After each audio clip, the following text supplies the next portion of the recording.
Buenas tardes. Vamos a iniciar la última sesión de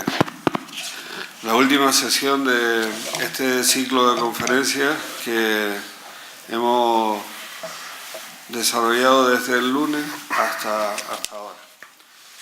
Y creo que con esta última conferencia vamos a tener una visión completa, todo lo completa que es posible a través de, han sido, creo recordar que 7 conferencias, una visión, digamos que amplia, más que completa, amplia, del sistema de financiación de las comunidades autónomas.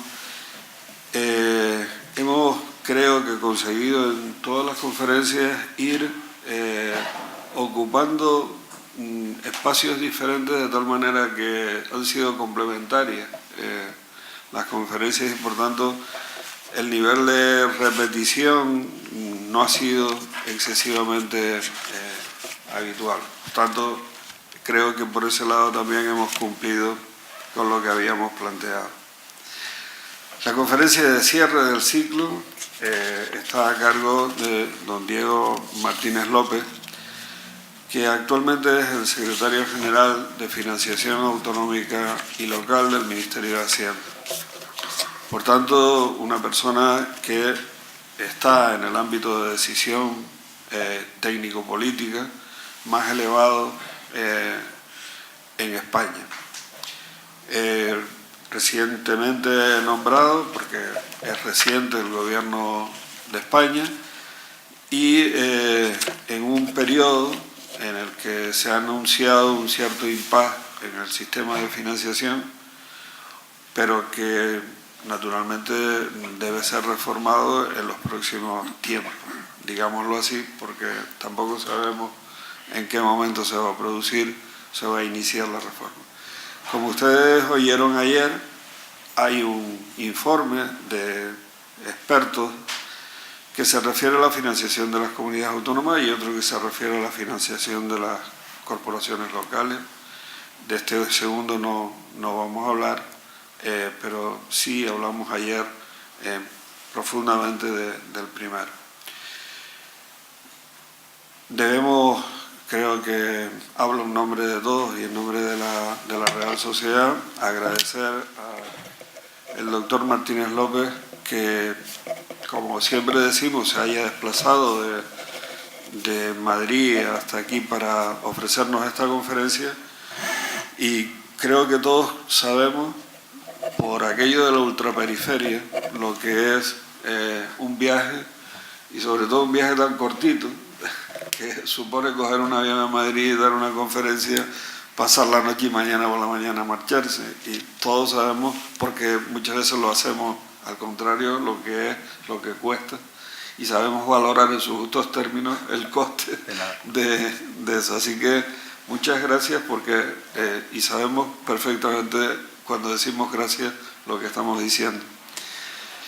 Y 4 pinceladas que me gustaría destacar de la trayectoria de don Diego Martínez López, que no les voy a cansar mucho, pero es doctor en Ciencias Económicas y Empresariales por la Universidad Complutense, ha sido profesor de la Olavide y también fue durante un periodo corto de tiempo, no sé si 3 años o 4, profesor de Jaén, ¿no? Sí, 4. 3 o 4 años, bien en el currículum. Sí.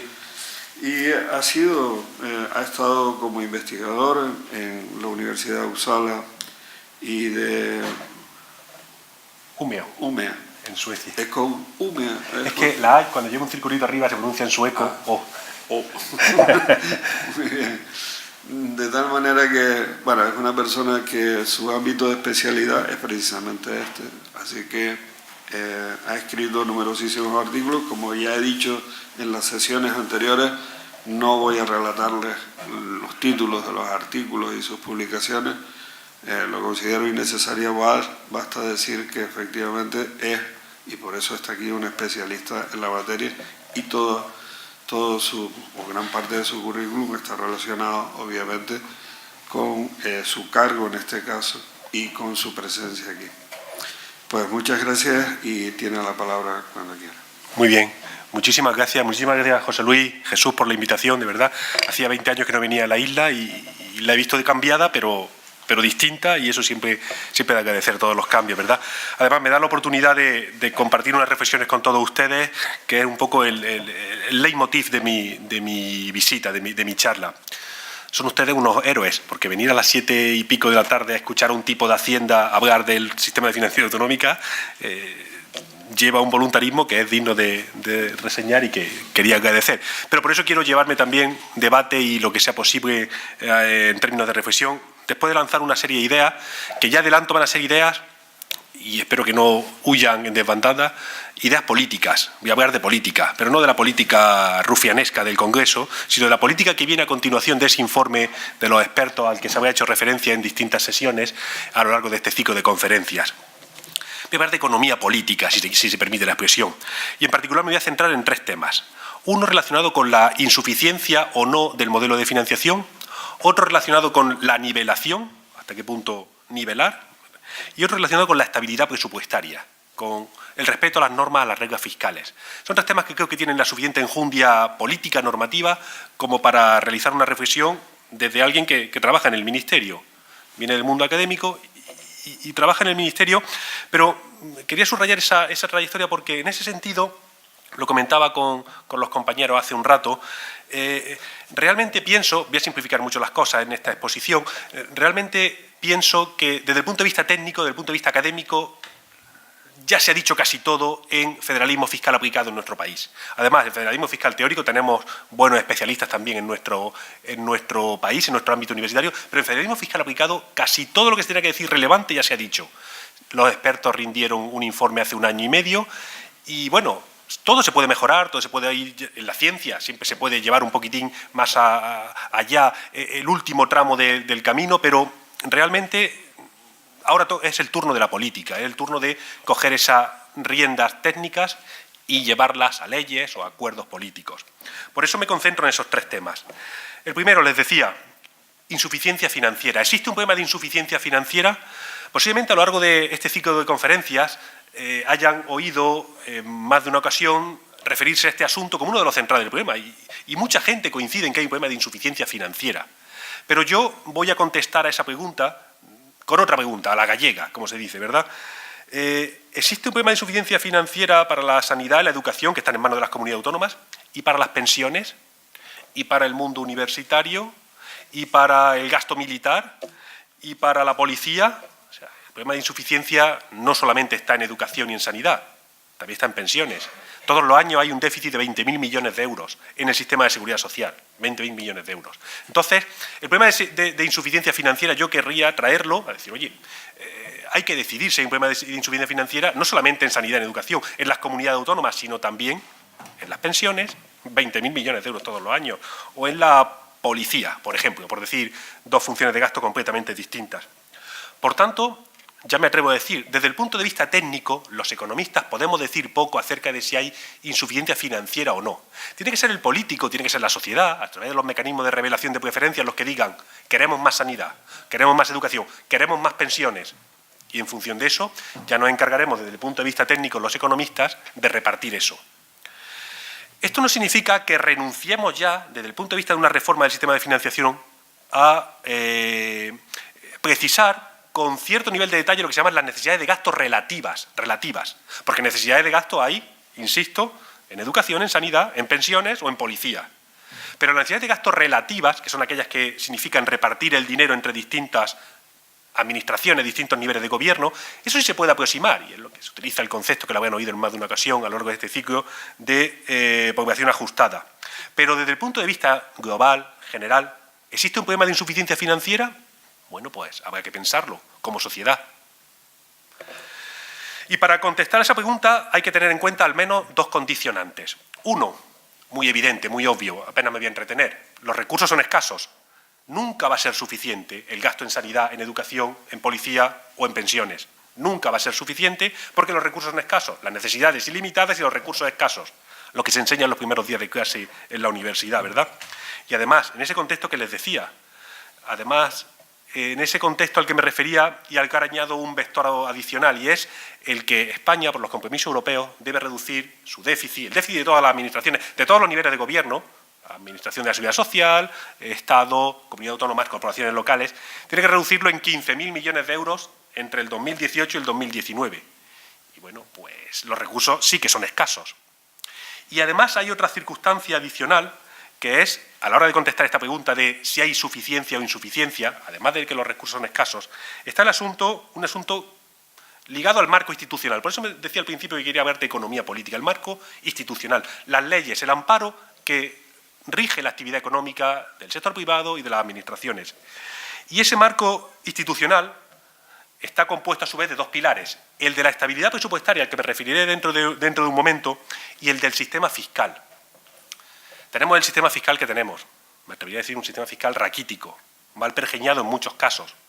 Un sistema fiscal que merece un retoque importante y merece reconsiderar algunas figuras impositivas que han quedado descentralizadas y mal descentralizadas, como toda la imposición relacionada con la riqueza, con el patrimonio. ¿Qué ha ocurrido con el impuesto sobre sucesiones? ¿Qué ocurre con el impuesto sobre transmisiones patrimoniales? Esto es jurídico documentado. No un impuesto sobre la riqueza patrimonial en sentido estricto, pero sí tiene un componente patrimonial importante. ¿Qué ha ocurrido con el impuesto sobre el patrimonio? Son impuestos que se descentralizaron y se descentralizaron mal. Y por tanto, en estos momentos que nos estamos replanteando de la financiación autonómica, conviene hacer también esa reflexión colateral. ¿Qué hacemos con la imposición sobre la riqueza? Porque si decidimos que desde el punto de vista técnico, y lo han dicho los expertos, conviene armonizar, conviene homogeneizar bases, fijar escalas de tipos, rangos de variación en esos tipos, pues antes conviene saber si esa legitimidad social que se le debe presuponer a todos los impuestos, la gozan también los impuestos sobre la riqueza patrimonial. Luego conviene añadir a esta cuestión si la imposición patrimonial, la imposición sobre la riqueza se encuentra suficientemente legitimada en nuestro país. Entonces, fíjense que a la pregunta sobre la insuficiencia global del sistema he añadido la restricción de recursos y el marco institucional. Un sistema fiscal que, ya les digo, no funciona correctamente. Eso lo reconocemos desde el propio Gobierno. Y además, quizás, haya que hacer otra pregunta, otra aproximación relativamente anterior a esta que les estoy comentando, y es si existe en España, lo habrán escuchado también a lo largo de estas jornadas, si existe un desequilibrio vertical, si existe un desajuste entre los recursos y los empleos de los distintos niveles de gobierno. Y ese análisis no se ha hecho con seriedad todavía en nuestro país. Ese análisis todavía no se han puesto números con la suficiente solvencia técnica. La OCDE ha intentado hacer algo al respecto, lo que así recuerdo bote pronto, pero no se han puesto los números sobre si el ajuste entre los recursos y los gastos, todos los gastos, no solamente sanidad y educación, todos los gastos están convenientemente alineados entre distintos niveles de gobierno. Y eso hay que ponerlo en la mesa incluso antes de hablar de la suficiencia financiera. Porque no podemos levantar la mano y decir, falta dinero en la seguridad social, falta dinero en las comunidades autónomas, si antes no veo de cuánto dinero consta ese reparto que pretendo realizar entre distintas administraciones, entre distintos niveles de gobierno. Por tanto, el debate sobre insuficiencia financiera debe estar precedido de un debate sobre el desequilibrio vertical, si lo hay o no lo hay, y sobre el sistema fiscal y el marco institucional en el que nos estamos moviendo, ¿verdad? Voy relativamente rápido, porque sí me gustaría entablar debate con ustedes si es posible. El segundo tema del que quería hablar, la nivelación. La nivelación, la han escuchado también a lo largo de estas jornadas, se refiere a esa situación en la que las distintas comunidades autónomas tienen suficientes recursos para que, con independencia de su capacidad fiscal, puedan proveer un determinado nivel de servicios públicos. A eso se refiere básicamente la idea de nivelación.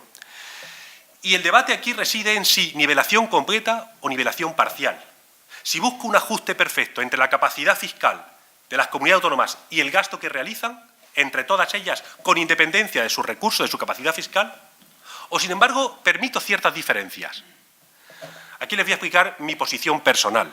Mi posición personal que no necesariamente coincide con la del Ministerio. De hecho, en el Ministerio puede haber gente que piensa de forma distinta. Pero mi posición inicial, mi posición de partida, y estoy por supuesto dispuesto a discutirla, es sí, estoy a favor de una nivelación completa. Estoy a favor de igualar la capacidad de gasto de cualquier comunidad autónoma con independencia de su capacidad fiscal. Sin embargo, no es una posición relativamente cómoda en determinados ámbitos. Cuando discutes con gente de la Comunidad Autónoma de Cataluña o con gente de la Comunidad Autónoma de Madrid, hay gente que puede pensar de forma distinta. Y utilizan un argumento muy inmediato, un punto de ataque muy inmediato, y dicen, oye, es que si garantiza la nivelación completa, destrozan los incentivos de las comunidades ricas por trabajar, por ahorrar, por contribuir desde el punto de vista fiscal, ya que lo va a repartir todo de forma igualitaria. Mi contraargumentación a este punto, para defender la nivelación completa, que es lo que yo defiendo, es el siguiente. Si bien es cierto que existe, y lo saben los que vienen del mundo universitario o económico, existe un dilema entre eficiencia y equidad.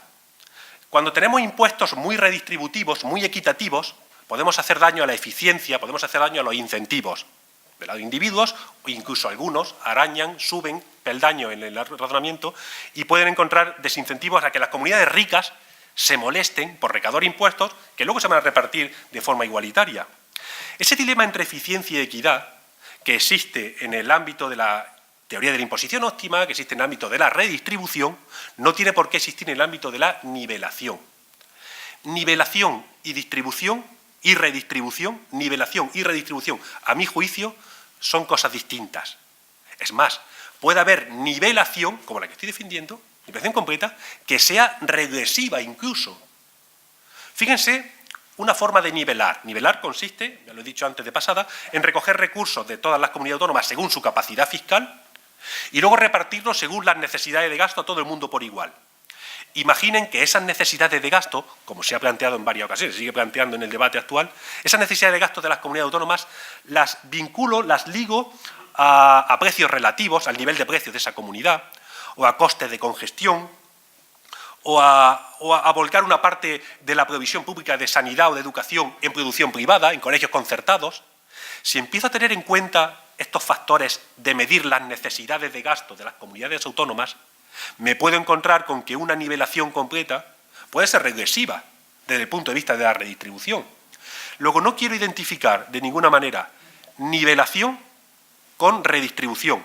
Por tanto, no se pueden utilizar los argumentos que cualifican, que matizan, que debilitan en el ámbito de la redistribución asuntos relacionados con la nivelación. De ahí que defiendo la nivelación completa por una cuestión de equidad y porque no necesariamente, si está bien definida, va a debilitar la eficiencia. Es más,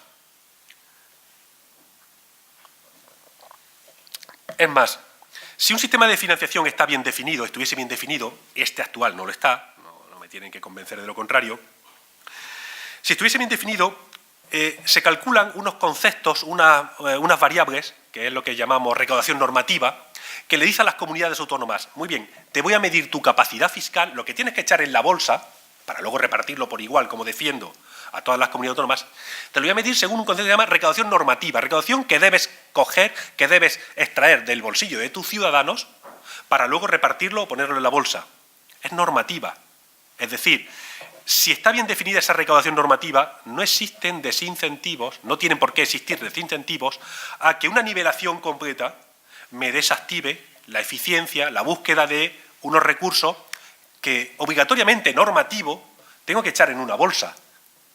Por tanto, si estoy convencido de que la nivelación completa merece la pena, que es equitativa, que no daña la eficiencia y que define unas recaudaciones normativas, pues sí que puedo trabajar perfectamente con ese concepto, defender la equidad horizontal, defender la nivelación completa, de echar en la bolsa el dinero según la capacidad y repartir según la necesidad, que no es, en sentido estricto, redistribución, insisto. Otra cosa distinta, y habrá sobrevolado en alguna ocasión esta semana, es el concepto de ordinalidad. Es decir, lo que no puede ocurrir es que una vez que se echa el dinero en la bolsa y se reparte por comunidades autónomas, las que aportaban más y estaban por encima de la media, como consecuencia del reparto posterior, queden por debajo. Se rompe ese orden, esa ordinalidad. En España no es que se rompa, es que, como dice algún experto, se coge el dinero, se tira encima de un mapa y donde ha caído es donde se queda. No hay un patrón redistributivo claro. Pero si hay comunidades que están por debajo de la media poniendo dinero y se quedan por encima, y viceversa, se rompe la ordinalidad.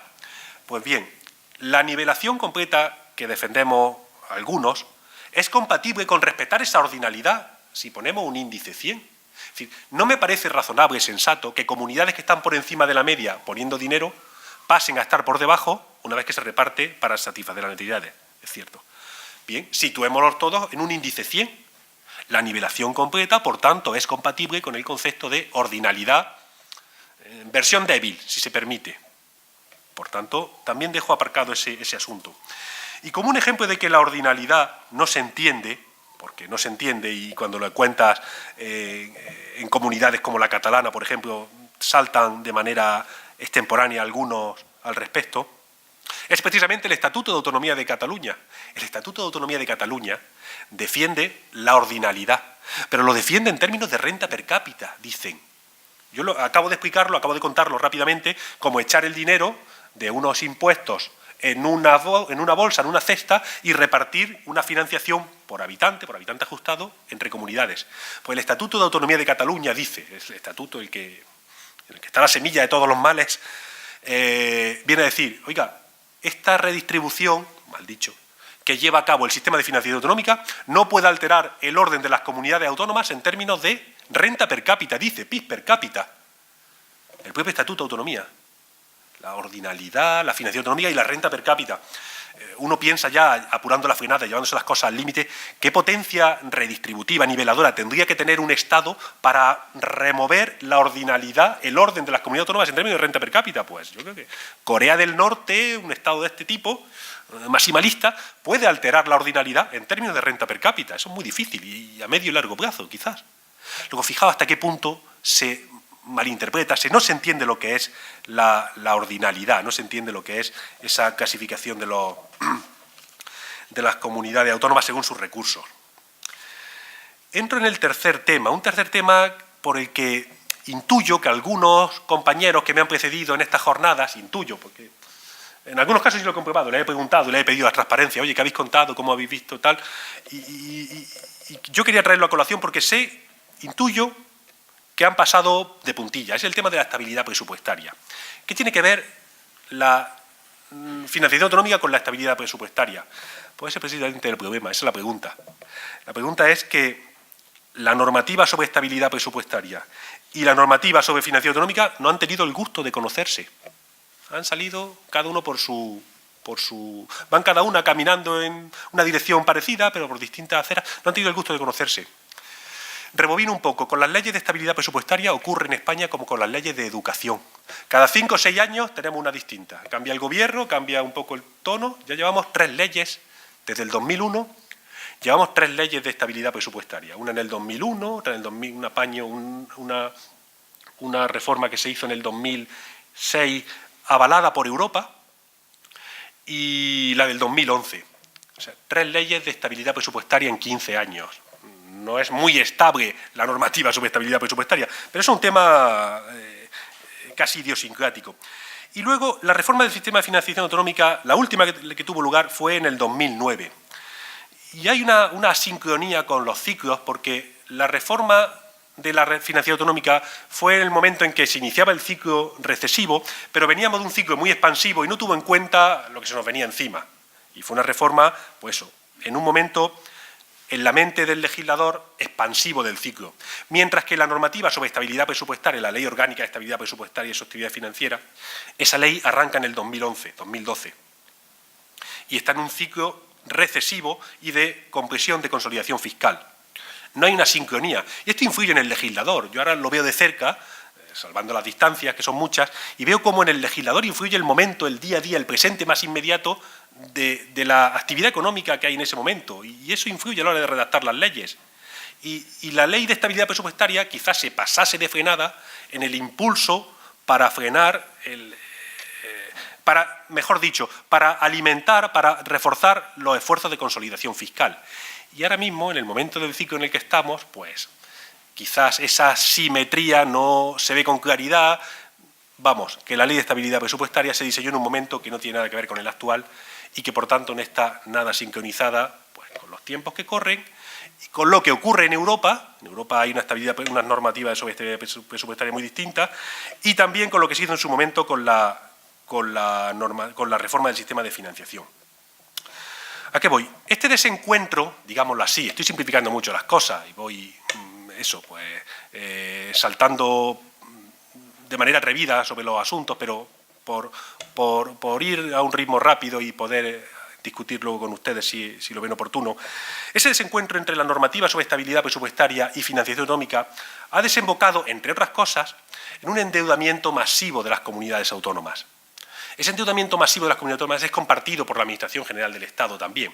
A mi juicio, pero no es una opinión personal, que comparto con algunos responsables del Ministerio de Hacienda, como no, pero que yo quiero subrayar en primera persona, el gran reto de la política fiscal de nuestro país en los próximos años es hacer la digestión del elevado volumen de deuda pública que tenemos, sobre todo en unas circunstancias en las que los tipos de interés pueden empezar a repuntar y con un 100% de deuda sobre PIB, esa digestión hay que hacerla más pronto que tarde y conviene ir pensando en cómo salir de esa bolsa, de ese stock de deuda. Es para mí el principal reto de la política fiscal macroeconómica.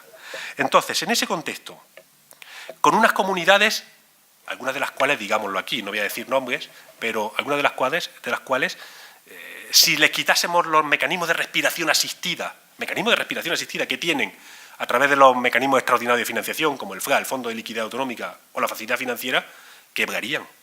Estas comunidades autónomas presentan unos datos de salud, de sanidad en sus finanzas públicas, que si pasase el Fondo Monetario o el Banco Mundial, Fondo Monetario, que viene con unos test y pasan los test, a ver los datos, a ver cuál es su carga financiera, cuál es su stock de deuda, cuál es la tasa de crecimiento que se espera en los próximos años, qué superávit se necesita para hacer la digestión de esto, estarían no solamente fuera del mercado como están ahora, sino que hay 4 o 5 comunidades autónomas en España que estarían en la quiebra técnica.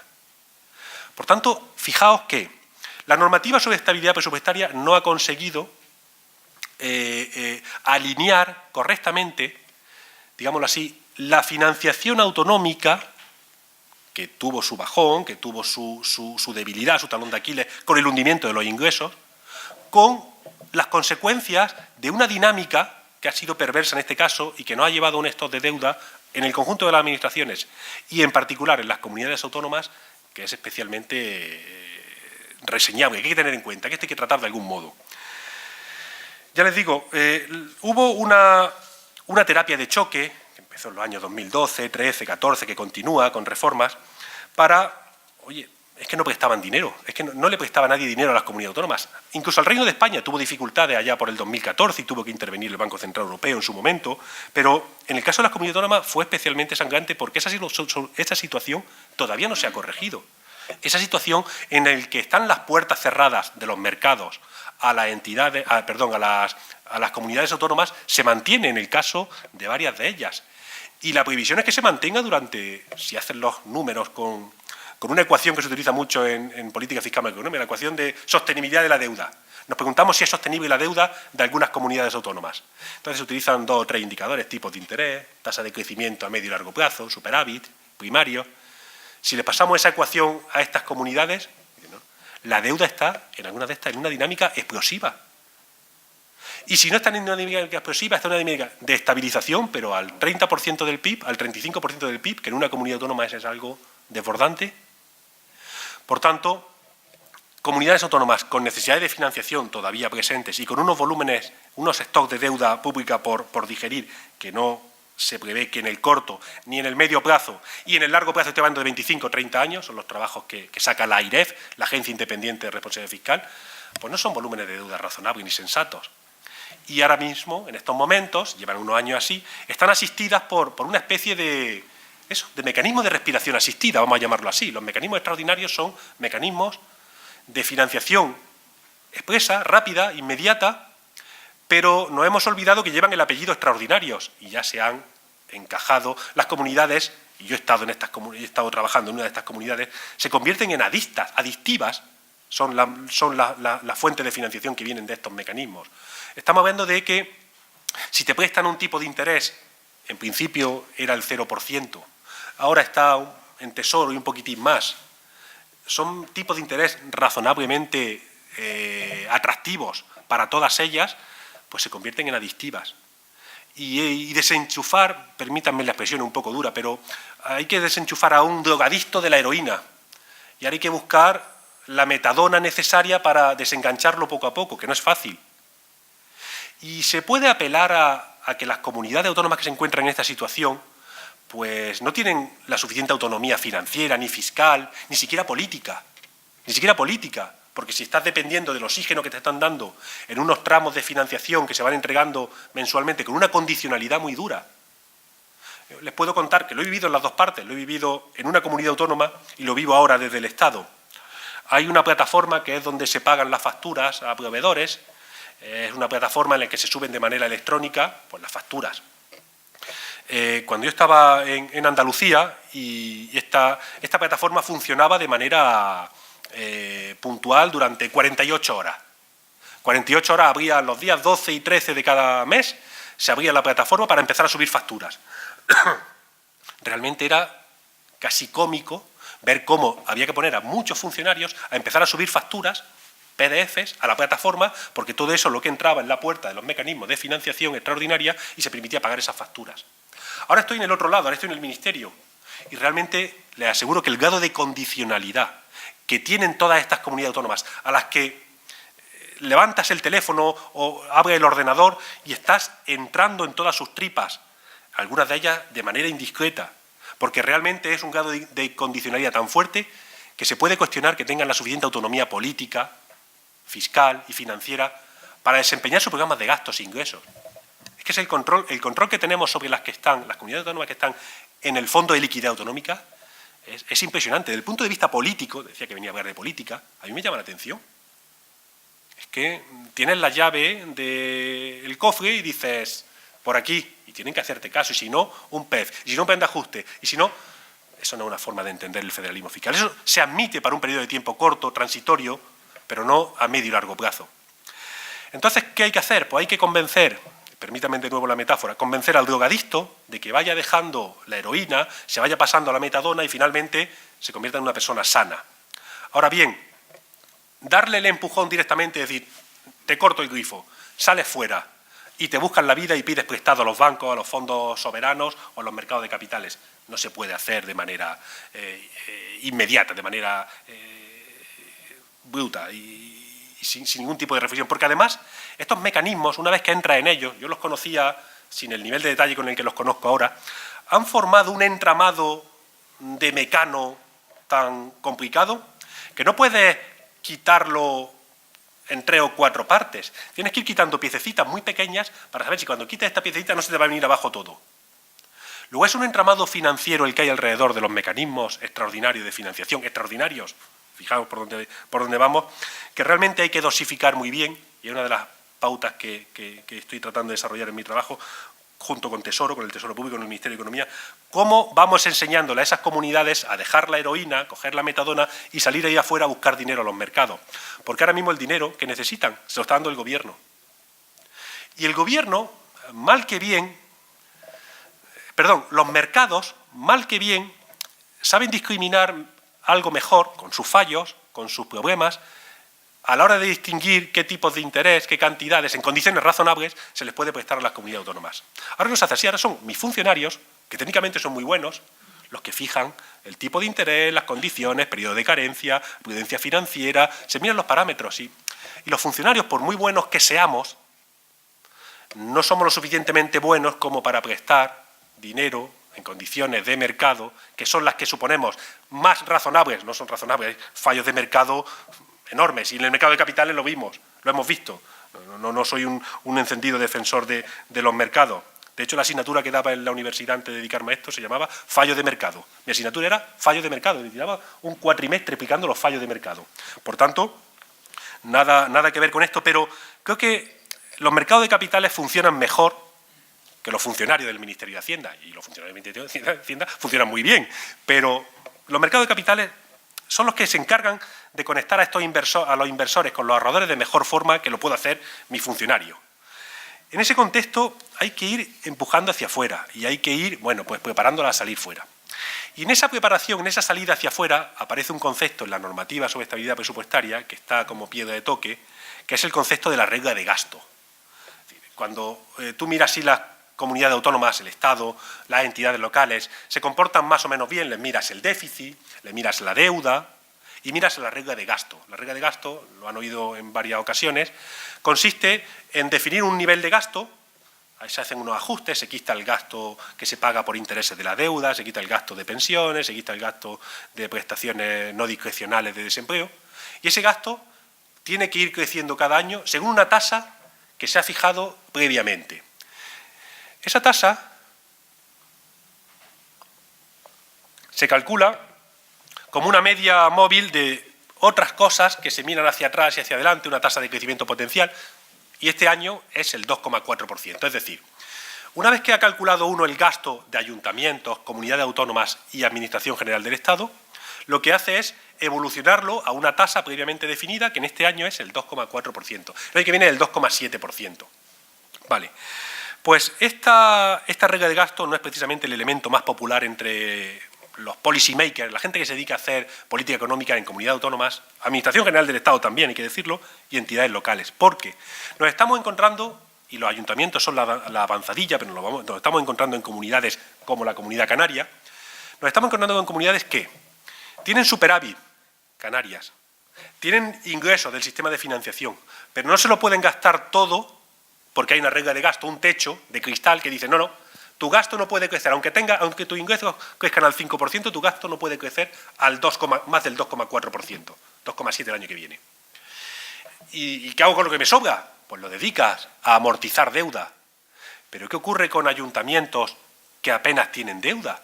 O con comunidades autónomas como la Canaria, que su nivel de deuda está en un 14% del PIB, me parece, casi muy próximo al que indica ya la ley, que es el 13%. Pues ahí tenemos un problema. Y resulta que el superávit se convierte en un problema. Hace un tiempo se inventó, y nosotros, el nuevo gobierno está manteniéndolo, pero yo lo someto a cierto debate, aunque me cuesta, se inventó una forma de romper esa presión. Recordar, tenemos superávit y una regla de gasto que te impide gastártelo. Y tampoco te lo puedes llevar a deuda. Entonces, los ayuntamientos están sentados encima de una balsa de liquidez de 30.000 millones de euros. Los ayuntamientos españoles tienen casi 30.000 millones de euros en cuentas bancarias. Y todos sabéis la rentabilidad que tienen las cuentas bancarias en estos momentos en España. Entonces, es un dinero que no se sabe qué hacer. Pues nos inventamos el concepto de inversión financieramente sostenible, que es una forma de decir, vale, no te puedes gastar ese dinero, pero si lo dedicas a inversiones financieramente sostenibles, pues por ahí te lo voy a permitir.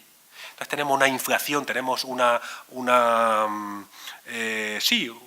atractivo en el concepto de inversión financieramente sostenible que está generando una burbuja de inversiones financieramente sostenibles, que está llegando a su límite, pero que, digámoslo claro, no es más que una válvula de escape a esa presión del superávit y la regla de gasto que le impide ser aplicado. Hay que buscar una solución a esta situación. La regla de gasto es necesaria. Si no existiese la regla de gasto, tendríamos que inventárnosla o buscar un sucedáneo, como ocurre en la Seguridad Social. La Seguridad Social no tiene regla de gasto, pero tiene un sucedáneo que es el Fondo de Reserva, que también, mal que bien, permite amortiguar esa situación. Lo que pasa es que la regla de gasto que tenemos en España es una regla de gasto muy simple, es una media de tasa de crecimiento hacia atrás y hacia adelante. En Europa tienen otra regla de gasto distinta, a lo mejor hay que mirar y copiar alguna cosa. Hay que plantear esa reforma. Porque yo entiendo al político cuando se me queja y me dice, es que la regla de gasto es muy sensata, todo lo que tú quieras, muy razonable en algunos casos, pero en otros, explícale a los ciudadanos que tienes 30.000 millones en cuentas bancarias y que estás realmente, no sabiendo qué hacer con ese dinero. Por tanto, voy acabando. He tratado de forma quizás un poco atropellada, porque quería contarlo todo en 30 a 35 minutos, 3 asuntos que a mi juicio son centrales en la reforma de la financiación autonómica. Uno, el de la suficiencia o insuficiencia financiera. Creo que es una pregunta política en la que los técnicos podemos decir algo, pero ya en segunda vuelta. 2, la nivelación. ¿Hasta qué punto debe ser equitativo el sistema? Creo que tiene que ser una nivelación completa. Y 3, estabilidad presupuestaria. Hay que no reforzar la estabilidad presupuestaria, hay que concebirla de un modo mucho más sensato, más acorde con la financiación autonómica y en los tiempos que corren y alineada con Europa, que no es la situación actual. ¿Todo esto cómo se hace? Pues fíjense en qué situación estamos. Estamos con un debate territorial abierto en Canal, está Cataluña como está. Tenemos fuerzas centrífugas y centrípetas continuamente, aunque esa es la esencia del federalismo. Si pensamos sobre esto un poco más despacio, quizás nos demos cuenta que miramos en otros países. Jesús conoce la experiencia canadiense, la norteamericana, tenemos el caso alemán, austriaco. En muchos de estos sitios no están mejor desde el punto de vista federal que nosotros. Hay siempre fuerzas centrífugas y fuerzas centrípetas cuyo equilibrio se pueden neutralizar de algún modo, cuyas fuerzas se pueden neutralizar de algún modo para desembocar en un equilibrio que sea medianamente razonable, y en un proceso de, digamos, learning by doing, se hace camino al andar, lo voy aprendiendo conforme voy haciéndolo, pues podemos encontrar soluciones a medio y largo plazo razonables. A corto plazo, la reforma de la financiación, permitan decirlo con claridad, se encuentra parada. Es una de las desilusiones profesionales que tengo en mi acervo, porque yo antes trabajaba en el otro lado, en la comunidad autónoma, y exigía el cambio. Pero también tengo que decir que perdimos una oportunidad muy buena de haber reformado el sistema de financiación cuando, en julio del 2017, los expertos llegaron, rindieron su informe al Ministerio de Hacienda, el Ministerio de Hacienda empezó a convocarnos a una serie de reuniones, íbamos cada 15 días a Madrid a marear la perdiz, y nos vimos en el 2018 bien empezado, y cambio de mayorías parlamentarias, cambio de gobierno, y no hay condiciones para reformar de manera sensata la financiación autonómica. Por tanto, pues en el corto plazo este asunto está en un impasse que merece un empuje político, y en el plano técnico, ya se los decía justo al principio, pues creo que todo lo que teníamos que poner negro sobre blanco, lo principal, lo fundamental, siempre hay mejoras, variaciones, apuntes marginales que nos pueden dar una visión más completa del sistema, por supuesto, eso siempre está abierto. Bien, pero desde el punto de vista técnico creo que está relativamente agotado el debate, desde el punto de vista político hay bastante por hacer. Y hasta aquí básicamente quería llegar, no sé si hay oportunidad ahora de hablar o de interactuar, ¿verdad? Así que muchas gracias.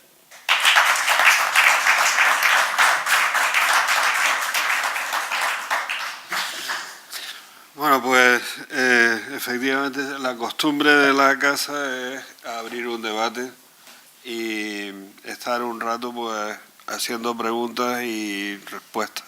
Así que cuando quieran, Fermín. Sí, allí. Don Fermín Delgado. Ah, bueno, aquí, perdón. Vale, gracias, Fermín. Una cosa corta, porque es una cosa que siempre me ha preocupado desde hace ya 20 y tantos años, cuando estaba de concejal en el ayuntamiento. Y es las razones para que el endeudamiento de las corporaciones vaya avanzando y dejándole la carga al que viene detrás. Eso era una cosa que me preocupaba y que lo discutía, el endeudarse y bueno, ¿y ahora quién va a pagar esto? Era la acción política de decir, voy a desarrollar una serie de gastos, una serie de servicios, etcétera, etcétera, sacar deuda para eso, y luego ya es cortarle el camino al que viene detrás, o el que viene detrás sigue endeudándose y llegamos al 100% en el que nos hemos metido. Sí,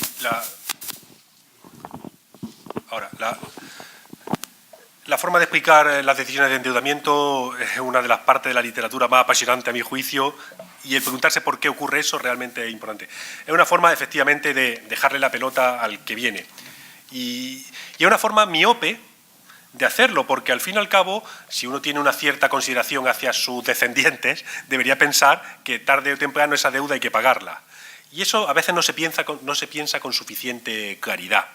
De ahí viene el que buena parte de la normativa sobre estabilidad presupuestaria que existe en todos los países civilizados del mundo trata de poner un freno a esos crecimientos de deuda que pueden ser especialmente intensos en determinados momentos del ciclo económico, y es razonable que así sea, pero que no tiene sentido que vayan incrementándose de la misma forma o ligeramente atenuada en momentos expansivos del ciclo. Efectivamente, es un problema que está ahí. Lo que sí es cierto que quería distinguir, usted ha comentado entidades locales, corporaciones locales, creo que se ha referido al caso de... Precisamente en los ayuntamientos no está muy mal la cosa, por decirlo de forma razonable. Según la Ley de Estabilidad Presupuestaria, los ayuntamientos no pueden superar, la deuda de los ayuntamientos no puede superar el 3% del PIB. En estos momentos está en el 2,5%, es decir, los ayuntamientos están cumpliendo de manera sobrada sus límites, sus objetivos de deuda.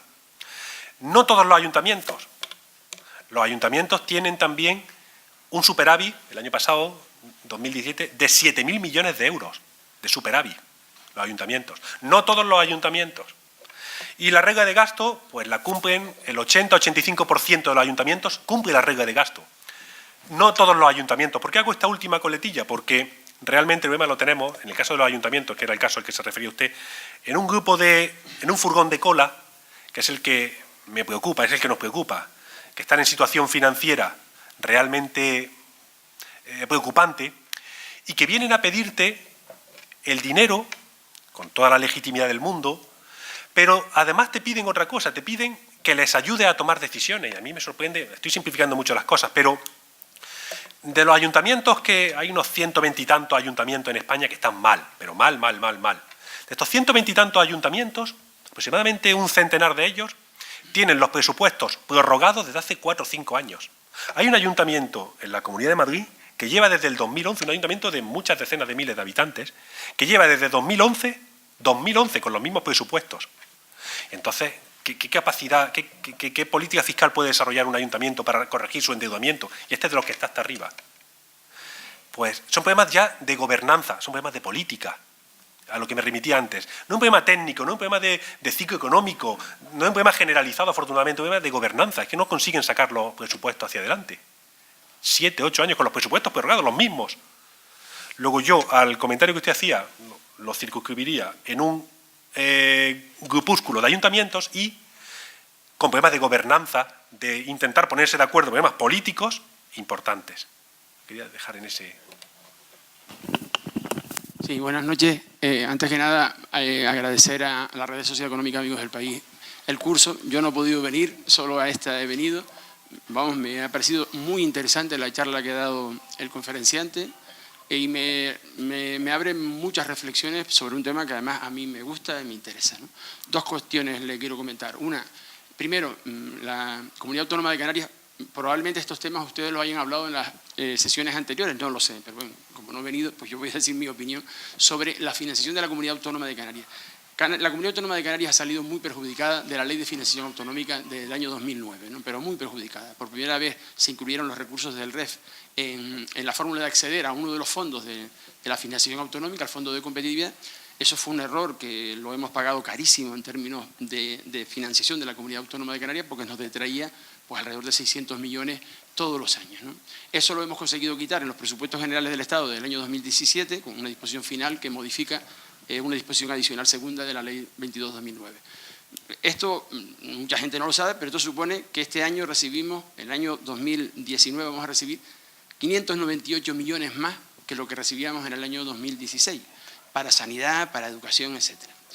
¿Qué quiero decir con esto? Que yo creo que ahora mismo, Virgencita, que me quede como estoy, Canarias, porque ahora nosotros, Canarias, tiene un sistema de financiación bastante favorable, dejando fuera los recursos del REF, de la financiación autonómica, de la contabilización de nuestra capacidad fiscal, estamos recibiendo un dinero que, repito, antes del año 2016 eran 598 millones menos. Y además, como hemos recuperado, que ahora ya no devolvemos al Estado, al ITE, 260 millones, el ITE era aquel impuesto que sustituyó al IGI, que teníamos que pagarle al Estado por... Bueno, ahí tenemos 260 millones más, con lo cual hacemos la cuenta y estamos colocados en un buen nivel. Como además parece casi imposible en términos políticos y económicos que haya un nuevo sistema de financiación, porque para que haya un nuevo sistema de financiación es como en el 2011, hay que poner 11.000 millones, 15.000 millones encima de la mesa, porque nadie puede salir perdiendo, obviamente, ¿no? Para ese óptimo de que nadie pierde y al menos uno mejore, ¿no? Esto por un lado de la financiación autonómica. Y ahora la pregunta era el tema de la regla de gasto. El tema de la regla de gasto es una tragedia. O sea, vamos a ver, usted ha comentado con razón, son 2 temas que están muy relacionados, a pesar de que parezca que no, Ley de Estabilidad Presupuestaria y Financiación Autonómica, muy relacionados. Pero si bien es verdad que hay algunos temas de la Ley de Estabilidad Presupuestaria que podemos modificarla a medio plazo o a largo plazo, ¿no? Por ejemplo, los objetivos de déficit, los objetivos de deuda. Bueno, la morosidad pues ya se está cumpliendo prácticamente, es muy obligado a cumplir con el pago de proveedores. La regla de gasto yo creo que necesita una solución urgente en términos políticos y urgente en términos económicos, ¿no? Esos datos para que vean los datos de Canarias. En Canarias en 2017 vamos a tener 800 millones las corporaciones locales canarias de superávit. 800 millones, nada más que los 2 cabildos, entre los 2 cabildos, Tenerife y Gran Canaria tienen un superávit en 2017 de 208, 210 millones. La comunidad autónoma está por ahí, por 200 millones más o menos, ¿no? Con lo cual, lo que le quiero decir es que Canarias tiene en los bancos 1.000 millones de euros con las necesidades que tenemos en la sociedad. Porque hay una regla de gasto que dice que ese gasto, bueno, como dice el casino, ¿no? Gana la banca, ¿no? Si lo dejamos en los bancos, gana la banca, y si le pagamos la deuda a la banca, gana la banca, ¿no? Entonces, claro, es una cosa inexplicable. Los alcaldes nos dicen, oiga, ¿cómo le explico yo a la gente que Telde tengo tantos millones aquí y usted no tengo dinero para darle una emergencia social? Entonces, ese tema, que yo sé que hay 2 proposiciones de ley en el Congreso de los Diputados para modificarlo, y que el Partido Socialista, cuando era oposición, quería modificarlo intensamente, y ahora cuando es gobierno lo querrá hacer, pero me imagino que lo hará como cuando uno es gobierno, que siempre es un poquito más complicada las cosas, ¿no?, que cuando uno es oposición. Y entonces le digo, ese tema hay que resolver. Los gastos financieramente sostenibles claramente no sirven para resolver este problema. En el caso de Canarias, por ejemplo, no se puede gastar más de un 20% del superávit en esto que se llama gastos financieramente sostenibles. Y yo creo que además la resistencia que hay es sinceramente por parte del Estado. O sea, vamos a ver, la regla de gasto sirve para que el conjunto del Estado cumpla con los objetivos de déficit. El superávit de las corporaciones locales y de las comunidades autónomas cumplidoras es lo que paga el que cumpla el conjunto del Estado español sus objetivos de déficit con Europa. Hay que buscar una solución más compensada, pero claramente, si no todo el superávit, tenemos que ampliar los objetivos de superávit, porque nadie entiende que tengamos eso, que las cifras que da usted, yo las traduzco a Canarias, 1.000 millones en el año 2017, pero si hacemos el acumulado, probablemente estemos hablando de 2.000 o 3.000 millones entre comunidad autónoma y corporaciones locales. Eso es una urgencia, eso está en el Congreso de los Diputados. Eso el Partido Socialista lo quería resolver antes, Podemos lo quería resolver antes, me imagino que todos lo queremos resolver, pero esto no es un tema estratégico ni a medio ni a largo plazo. Este tema hay que resolverlo pronto, porque si no vamos a terminar teniendo una segunda crisis y tenemos un dinero acumulado. Piensen ustedes que 1.000 millones es el 2,2% de nuestro PIB en los bancos, de las administraciones locales, para colocarlo en la sociedad y en servicios públicos. Bueno, gracias. Soy plenamente consciente de lo que acaba de decir, completamente de acuerdo. La legitimidad política que tiene una situación en la que hay superávit millonario, superávit en el sector administración local de 7.000 millones de euros en 2017, 30.000 millones en cuentas bancarias, con la rentabilidad que tienen las cuentas bancarias, con el stock de deuda por debajo de los requisitos de la estabilidad presupuestaria, algo hay que hacer, completamente de acuerdo. La urgencia, insisto, hay que cambiar una ley orgánica. Cambiar una ley orgánica en estas condiciones no es fácil.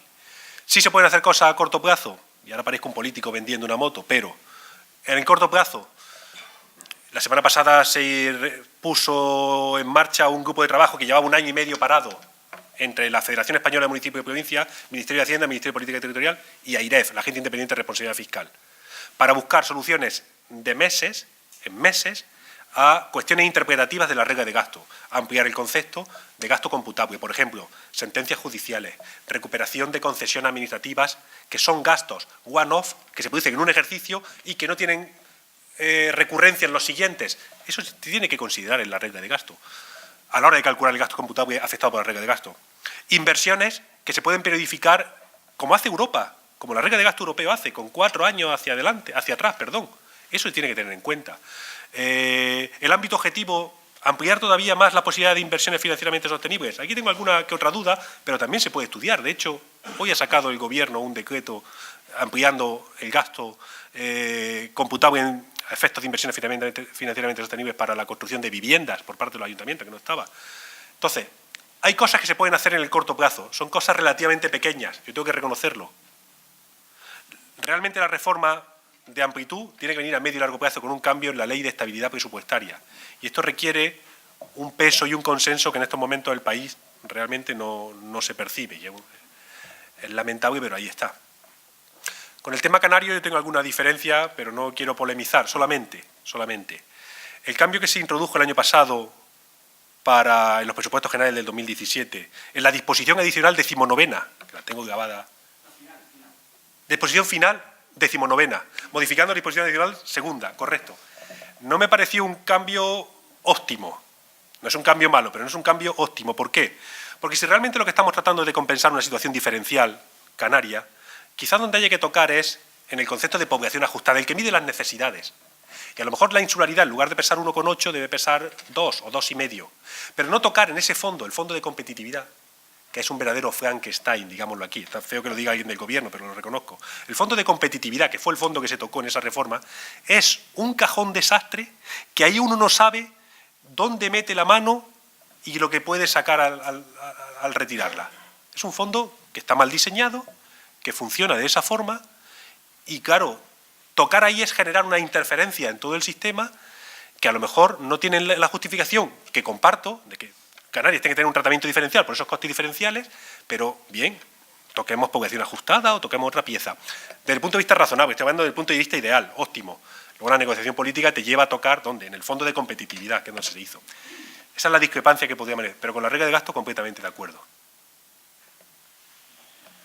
Más intervenciones. Don Jesús Ruiz Huerta.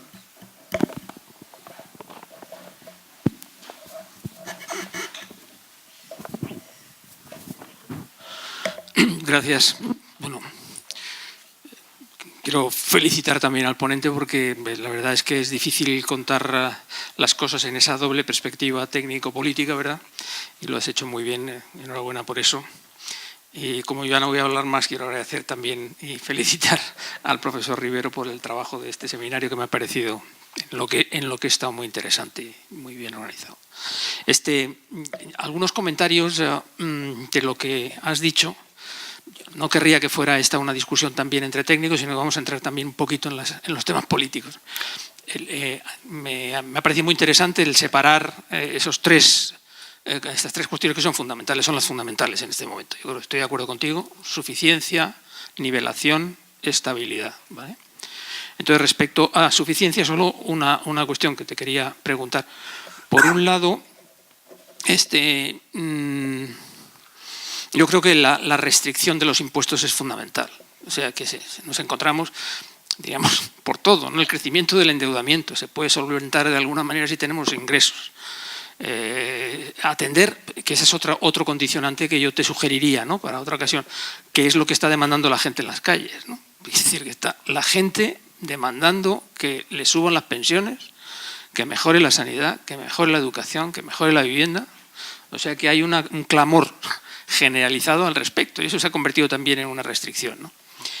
Y en ese sentido también llamar la atención una vez más sobre la cuestión de los impuestos, ¿no?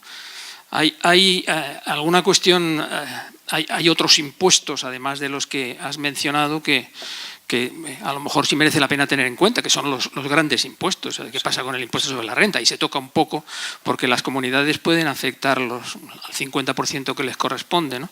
Pero bueno, los estudios parecen poner de manifiesto que habría un margen. Si nos comparamos con otros países, habría un margen. Estamos por debajo de la presión fiscal europea en 6 o 7 puntos. Hay margen, ¿no? Lo que pasa es que a uno me sorprende escuchar, como he escuchado esta mañana, a un líder político en la televisión volviendo a decir lo que siempre dicen, ¿no? Que es que hay que rebajar los impuestos porque el dinero está mejor en los bolsillos de los ciudadanos que en manos del gobierno, ¿no?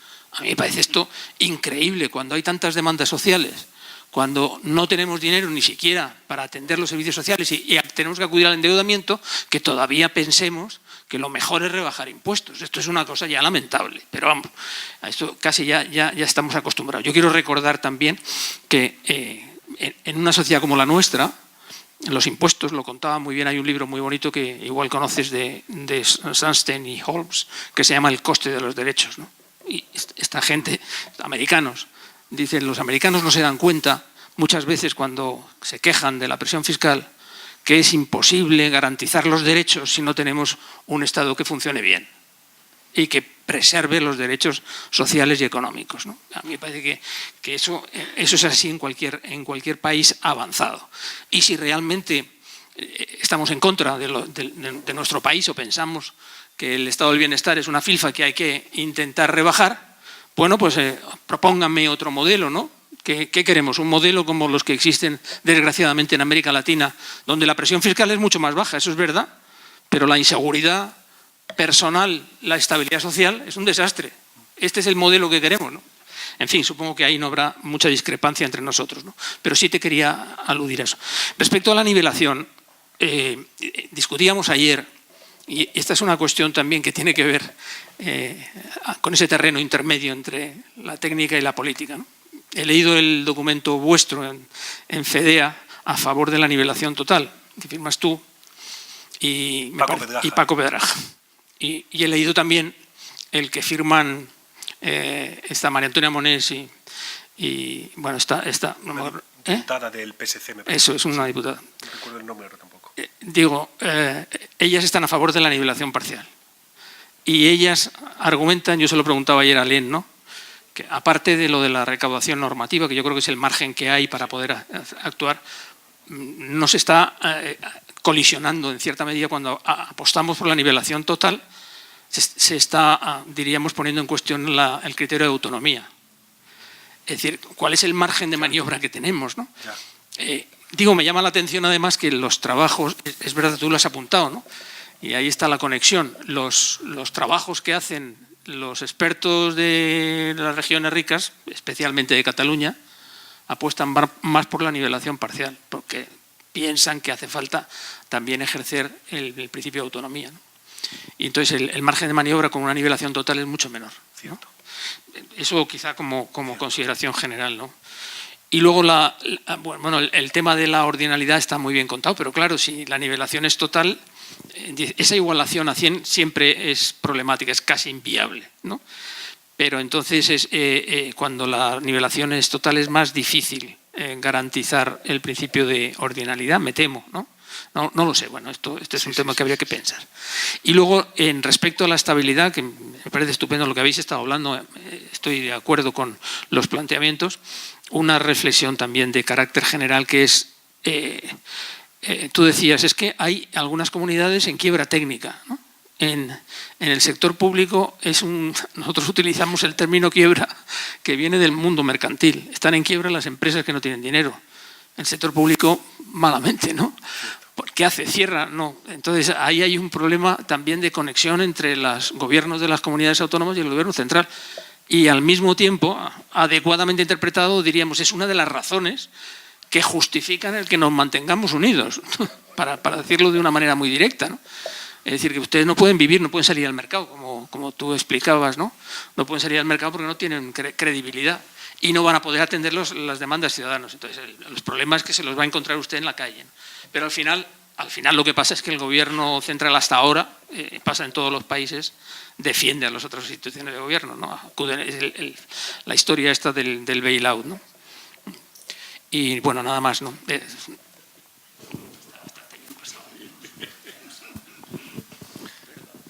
Sí, muchas gracias. Muy apropiados tus comentarios, Jesús, por supuesto.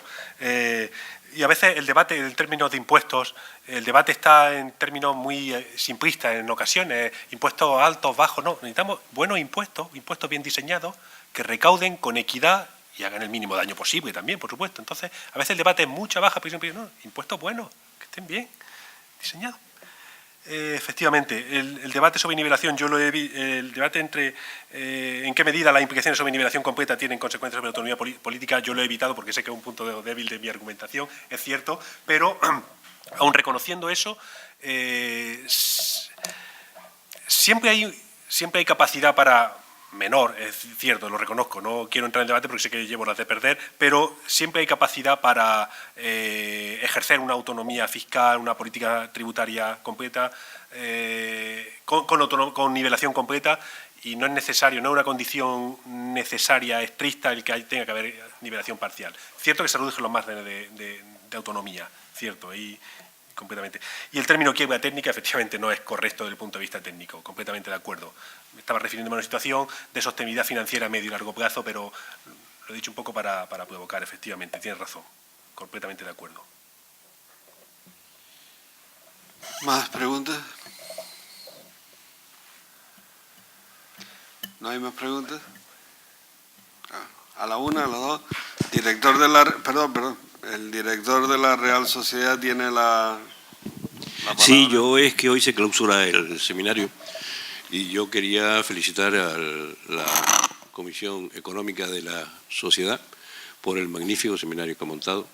Agradecer a los participantes su visita, que se repita y se organicen otros del mismo nivel, pero no solo por este seminario, sino por la labor que ha realizado la Comisión Económica con la reforma de los estatutos y con la reforma del REF. Son 3 cursos que han sido muy buenos y yo quería felicitarles como director y agradecerles a todos su participación. Muchas gracias.